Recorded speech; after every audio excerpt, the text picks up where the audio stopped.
Ang lubi-lubi ay isang maliit lang na halaman na may mga berdeng sanga, at pangkaraniwang dahon na patulis sa dulo. Ang mga bulaklak ay kulay puti at ang bunga ay maliliit na bilog at kulay itim o lila. Karaniwan itong tumutubo sa anumang lugar sa Pilipinas. Ang iba't ibang bahagi ng lubi-lubi ay maaaring makuhanan ng ilang uri ng kemikal at sustansya na maaaring may benepisyo sa kalusugan. Ano ang mga sakit na maaaring magamot ng lubi-lubi? Isa, diabetes. Ang pagkain sa hinog na bunga ng lubi-lubi ay mabisa para sa sakit na diabetes. Dalawa, sore eyes. Ang pinaglagaan ng dahon at mga sanga ay maaaring ipampatak sa mata upang guminahawa ang sore eyes. Tatlo, pigsa. Ang dinikdik na ugat ay maaaring ipantapal sa balat na may pigsa.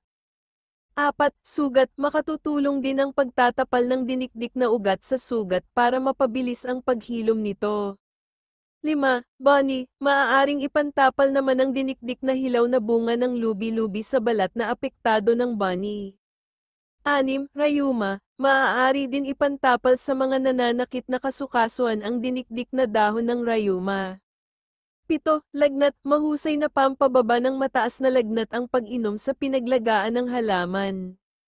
8. Tulo, mabisa rin para sa tulo o gonorrhea ang pag-inom sa katas ng dahon. Siyam, ubo, makatutulong din sa ubo ang pag-inom sa pinaglagaan ng bunga ng halaman. 10.